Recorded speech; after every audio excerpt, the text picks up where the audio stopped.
탕자 이야기 많이 하죠. 탕자는 아버지 재산을 유산이랍시고 일찍 빼갖고는 가출했어요. 여러분, 사실은 탕자가 가출할 때 무슨 큰 포부를 품고 간 게 아닙니다. 놀고 싶었고요, 쓰고 싶었어요. 근데 아니, 어쩌면 청운의 뜻을 품고 돈이 있어야지 벤처기업이라도 시작을 할 테니까 스타트업 하겠다는 그런 생각을 가졌었는지도 몰라요. 적지 않을 돈을 갖고 나갔습니다. 집을 나가서는 아버지 집과는 담을 쌓고 살았어요. 혹시 언제 정말 재벌이 이제 되면, 이 돈 굴려서 재벌이 되면 그 금이 환양을 꿈꿨는지 모르지만 어쨌든 양치고 농사 짓고 땡볕에 흙 묻혀가면서 일하는 일, 그게 싫었어요. 거친 손으로 1년 44철 바쁜 고향, 그걸 잊어버려도 됐습니다. 잃은 아들을 되찾은 아버지의 비유라는 제목이 사실은 붙어 있는 거예요. 우리가 간단히 탕자의 비유 이러지만 잃은 아들을 되찾은 아버지의 비유라고 하는 이 비유, 사실은 타락한 자의 전형을 보여줍니다. 어떻게 타락하고 어떻게 망가져 가는가, 그 본을 보여주거든요. 탕자는 어랑방탕할 때 주머니에 돈이 있을 때 너무 좋았어요. 정말 좋았습니다. 사람들이 모여들고요, 큰 소리도 쳤을 거예요. 어디 가면 높은 자리에 앉았을 거고요, 온 세상이 다 자기 아래에 있을 것 같았을 겁니다. 그래서 자기가 하는 모든 일들이 죄라는 생각을 해본 적도 없고요, 죄에 마비되어서 아무것도 생각나지 않았어요. 근데 여러분, 돈이라는 건 벌기는 어려워도 쓰기는 참 쉽습니다. 잠깐이면 사라져요. 정말 돈을 잘 쓰는 사람이 인생을 잘 사는 거라고 이야기하듯이 잠깐이면 사라져요. 그래서 여러분이 열심히 일하고 끝까지 일해야 됩니다. 요즘 나이가 좀 많이 들면 일찍 은퇴한다 이런 얘기들 하시는 분들이 있는데 제가 말려요. 80까지는 일해야 되지 않나 이런 생각이 드는 거예요. 여러분, 60에 은퇴하고 90살까지 놀면 실제로 인생에서 일한 시간 30년, 논 시간 30년 돼버리고 맙니다. 그러니까 혹시 이 안에는 제가 제일 나이가 많은데 그래도 저보다 일찍 은퇴하는 분들이 없고 죽을 때까지 일하면서 사시길 바랍니다. 여러분, 이게 복이에요. 일하는 게, 정말 일하는 게 복입니다. 여러분, 일하는 걸 두려워하지 마시고요, 몸이 부서지는 때까지 일하시면서 하실 수 있기를 축복합니다. 왜냐하면 놀면서 사는 건 정말 힘들어요. 그러니까 그 일이 돈을 버는 일이 됐든지 아니면 정말 하나님 나라를 위해서 다른 헌신하는 일이 됐든지 무언가 규칙적이고 고정적으로 할 수 있는 일들이 있는 삶을 돌아가시는 날까지 살 수 있기를 축복합니다. 순식간에 돈이 다 떨어졌어요. 탕자는 돈 떨어지면 제일 먼저 사람들이 끊어집니다. 돈 떨어지면 사람들이 안 와요. 사람들도 썰물처럼 다 밀려나갔어요. 전에는 자기한테 와서 아부하고 함께 놀고 그냥 입안에 혀처럼 불어줄 것 같던 모든 사람들이 길에서 보면 피하거나 모르는 척해요. 돈이 떨어졌는데, 사람도 떠났는데 엎친 데 덮친 격으로 나라에 흉년이 들었습니다. 잘 사는다고 하는 사람들도 먹을 걸 구하느라고 소동이 일어났어요. 탕자는 결국 돈이 있을 때 안면을 트고 지냈던 부자에게 청해서 그 부자의 돼지를 치는 사람으로 들어갑니다. 분명히 부자의 집은 마을 안쪽 어딘가에 있었을 것이고요, 돼지 우리는 마을 밖의 험한 산지에 있었을 겁니다. 먹을 걸 따로 주는 게 아니에요. 그러니까 돼지 먹는 열매라도 좀 먹으려 했는데 그것마저 먹을 만한 것이 못 되었어요. 어느 날 허기진 배를 쥐고 벌판에 누워서 하늘을 바라보고 있다 생각해 보니까 자기 아버지 집에서는 아무리 흉년이 들어도 일꾼들조차 굶는 일을 본 적이 없었다는 걸 기억했어요. 어려서부터 보면 아버지의 일꾼들은 참 사람 대우를 받고 살았다는 생각이 들었어요. 그래서 아버지에게로 가서 아들로 다시 받아달라고 얘기는 염치가 없으니까 일꾼으로라도 혹시 받아주시면 감사하겠다. 그래도 아는 처지니까 안면이 있는 처지니까 아버지와 아들 사이로 안면이 있잖아요. 그런 마음으로 눈물을 삼키면서 아버지 집으로 갑니다. 누가복음 15장 18절은 이렇게 기록해요. 내가 일어나 아버지께로 가서 이르기를 아버지 내가 하늘과 아버지께 죄를 지었사오니 지금부터는 아버지의 아들이라 일컬음을 감당하지 못하겠나이다. 나를 품꾼의 하나로 보소서 하리라 하고 이 마음을 품고 아버지에 간 거예요. 여러분 탕자의 비유에 가장 중요한 부분은 탕자를 맞이하는 아버지입니다. 동구 밖에 서서 멀리서 아들을 기다리는 그 아버지. 그 아버지는 아들이 이때쯤 올 거라고 확신하고 전날 저녁에 하나님으로부터 계시를 받고 오늘 마을 밖에 나와 있는 게 아니에요. 마침 그날 돌아오는 날 어쩌다가 동구 밖에 나와서 잠깐 앉아 있는데 마침 아들이 돌아와서 만나는 게 아닙니다. 아버지는 아들이 재산을 다 정리해서 떠난 이후에 그날 이후부터 매일 아버지에게 들어있는 습관이 뭐냐면 동구 밖에 나와 앉아 있는 거였어요. 정말 목을 길게 빼고 이제나 저제나 아들이 돌아오길 기다렸어요. 그리고 이제 아들이 돌아오자 큰 잔치를 합니다. 그런데 여러분 그 고난 가운데 돌아오기로 결심한 탕자, 이건 어쩔 수 없는 선택이었어요. 그 탕자의 결심 하나로 탕자는 지위를 회복합니다. 자기는 품꾼으로라도 굶지만 않으면 좋겠다라는 마음으로 집으로 왔는데 아들의 지위를 다시 회복해요. 반지도 끼워주고 좋은 옷도 입혀줬어요.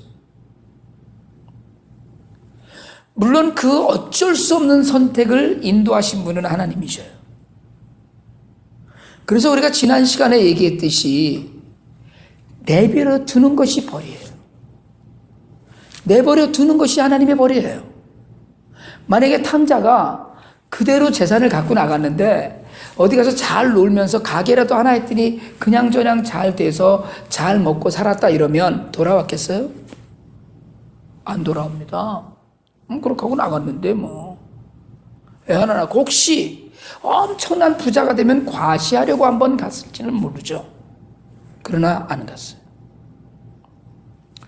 곤고한 처지에서 궁핍해지니까 하나님께서는 아버지를 생각나게 하셨어요. 죄 지은 것을 깨달았고 이제 자신의 처지를 고백합니다. 그냥 품꾼으로라도 받아달라는 바닥을 친 인생의 간절함이 그 안에 있는 거예요. 아버지는 그 아들을 극진한 사랑으로 받았습니다. 오늘 우리가 읽은 로마서 1장 24절로 32절의 본문은 사실은 소리내어서 읽기에도 민망한 참담한 죄의 기록이고 하나님 진노의 기록입니다. 동성애에 관한 처절한 질타가 있는가 하면 같은 죄의 선상에서 사람들과 하나님과의 관계 가운데 짓는 죄에 대한 목록이 열거돼요. 그리고 그 제목들을 생각하면 여러분 솔직하게 말씀드리자면 오늘 우리가 읽은 이 본문 안에 있는 제목 21가지 동성애를 제외하고요. 그 제목들을 생각하면 한 군데라도 걸리지 않는 사람이 없습니다. 만약에 그 제목들 그거 나는 거기에 전혀 관계없습니다라고 하면 그거부터가 교만의 죄를 짓기 시작하는 거예요. 하나님께서는 인간의 그 범죄를 그냥 버려두셨어요. 그리고 그것이 그들에게 죽음이었어요. 알고 짓는 죄라고 했습니다. 그 죄목을 들어서 세밀하게 이야기해요. 여러분 동성애는 죄입니다. 그런데 이제 세상은 동성애를 무슨 취향이나 인간이 타고난 성적 지향의 일부분으로 인정하고 옹호해요. 그리고 그걸 인권이라고 부릅니다.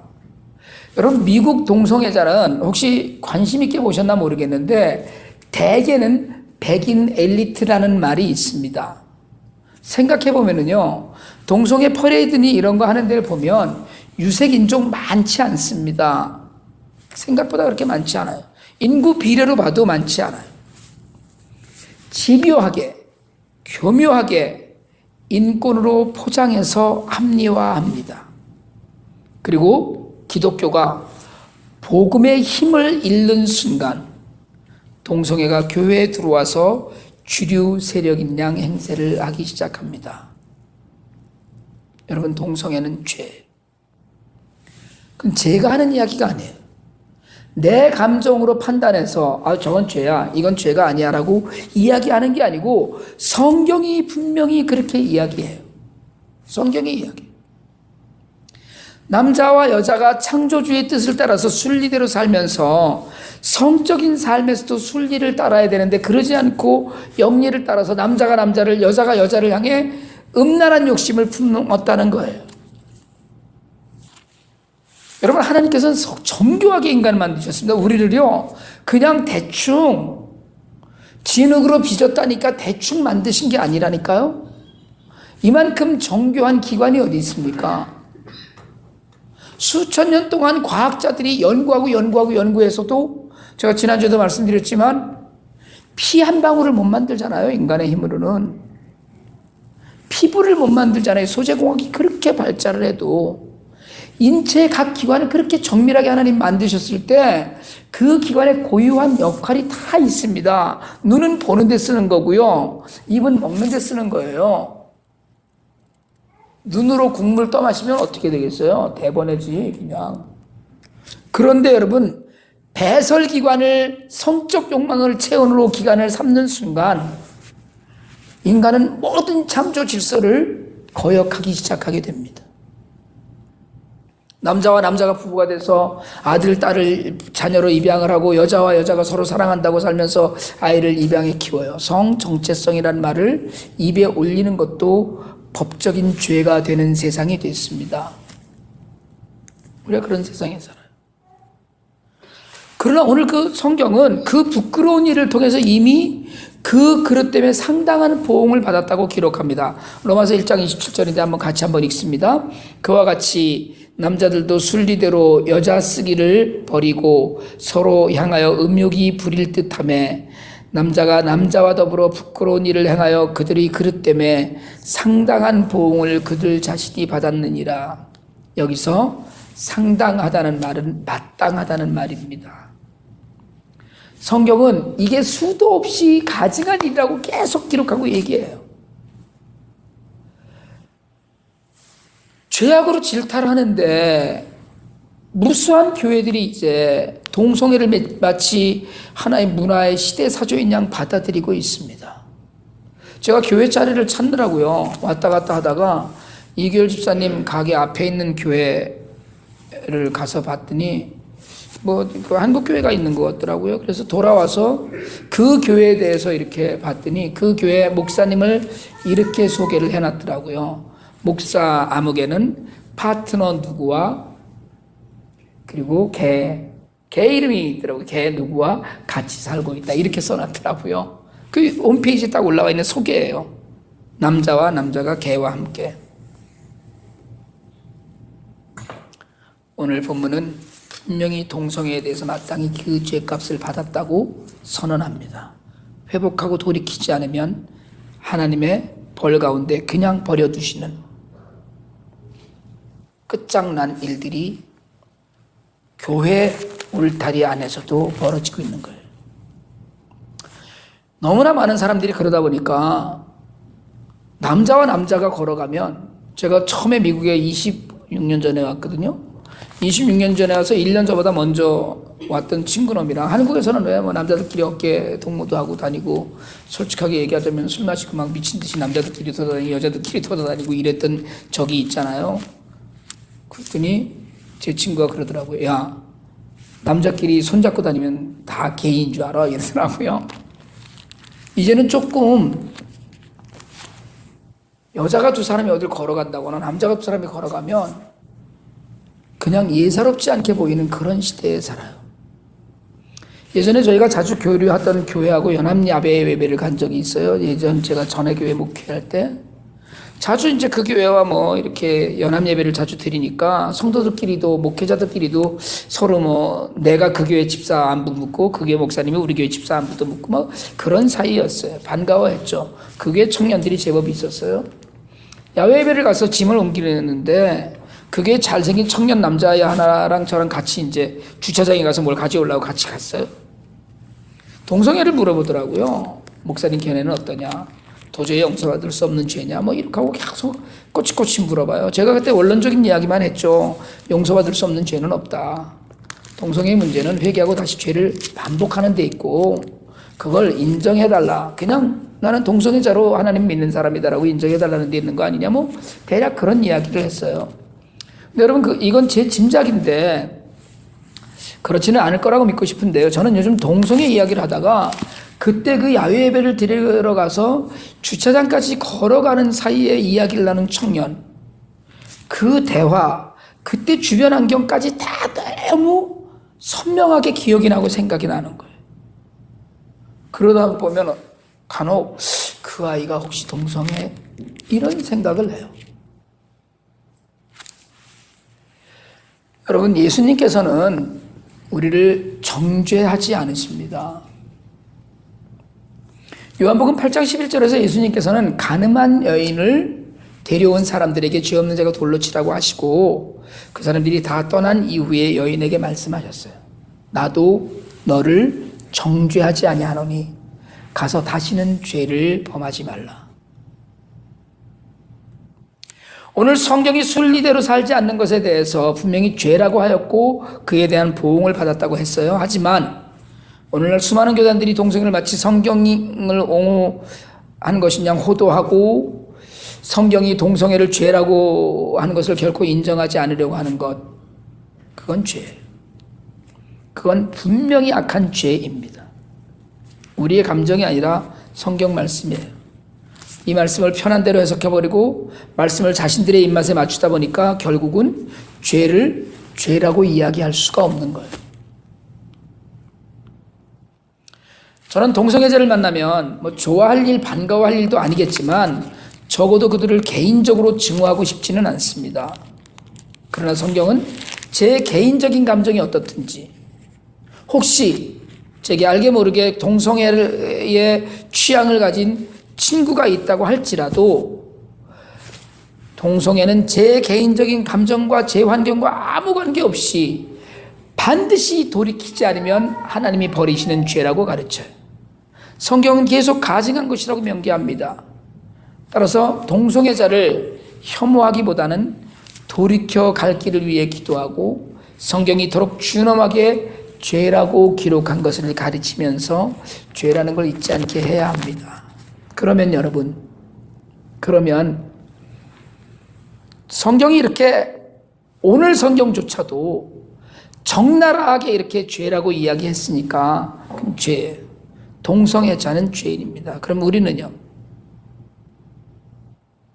이것 때문에 우리는요, 이 질문 때문에 동성애자들을 교회가 너무 포괄적으로 포용하기 시작을 한 것이기도 해요. 리고렐 목사님이 어느 방송 대담에서 질문을 받았어요. 목사님은 동성애가 죄라고 생각하십니까? 예, 분명히 죄입니다. 성경이 그렇게 말합니다. 동성애자가 죄인이라고 생각하십니까? 당연히 죄인입니다. 이게 생방송이었거든요. 사회자가 큰일 났어요. 그런데 리고렐 목사님이 한마디를 덧붙입니다. 우리도 모두 죄인입니다. 오늘 우리가 읽은 28절 이후가 그 말씀을 하고 있어요. 21가지 죄를 나열합니다. 정리하면 이런 거예요. 사람이 내면에 자리한 죄, 불의, 추악, 탐욕, 악의.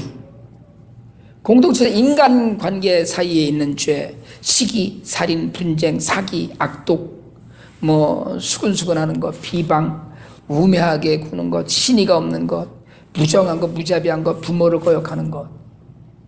그리고 하나님과의 관계 안에서 짓는 죄, 하나님을 미워하고 능욕하고 교만하고 자랑하고 악을 도모하는 것. 여러분, 바울이 이 로마서를 쓴 게 2000년 전이잖아요. 거의 2000년 가까이 되는데 그런데 오늘날 이 죄악들이 여전하지 않나요? 동성애를 포함해서 이 모든 죄악들이 더 성하다고 생각하지는 않으세요?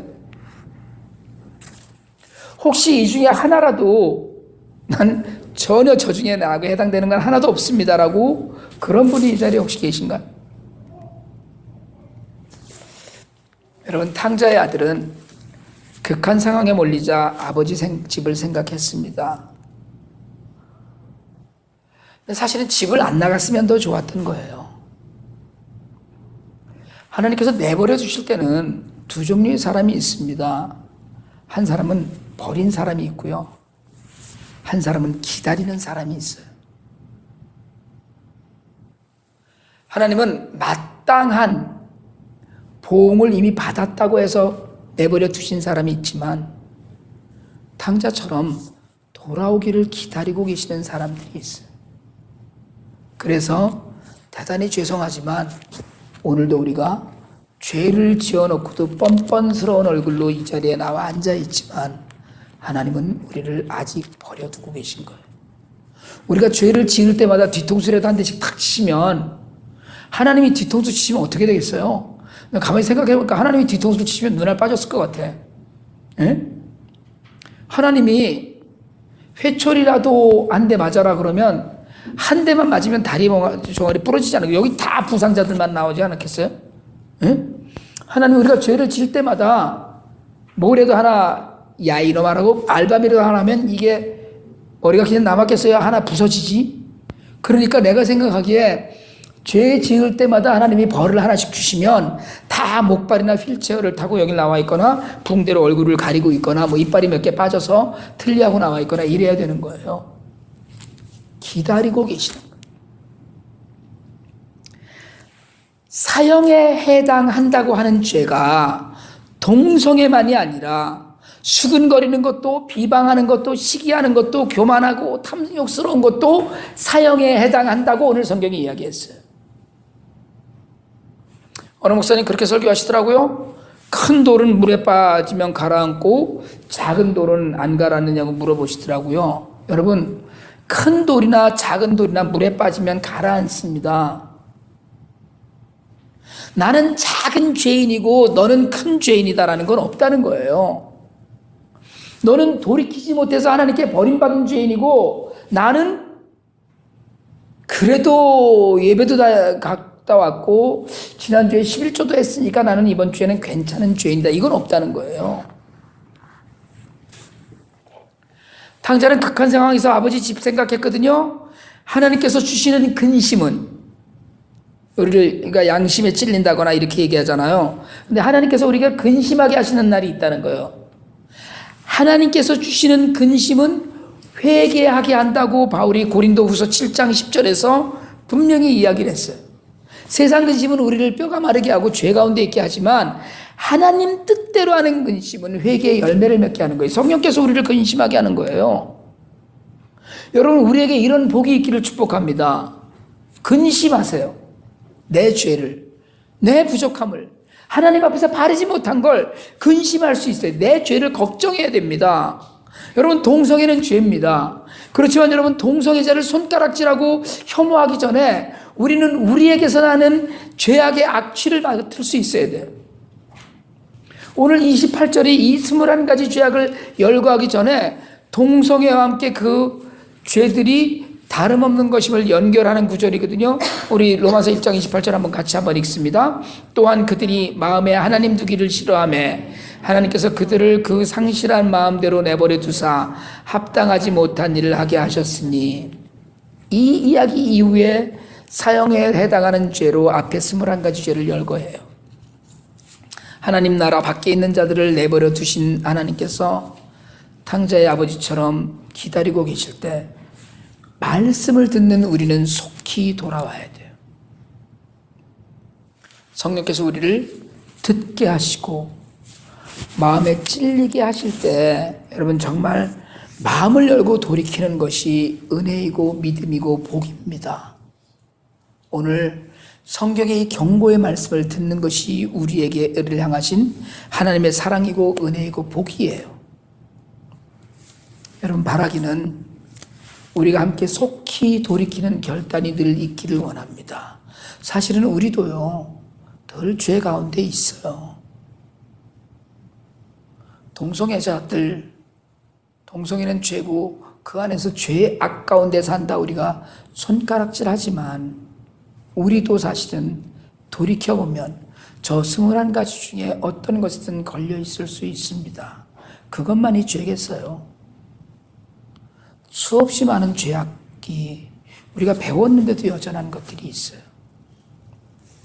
진실로 속히 돌이키는 결단, 이런 말씀을 듣게 하신 하나님의 은혜, 그 사랑 안에서 깊이 감사하는 시간이 우리 모두에게 있기를 주님의 이름으로 축원합니다.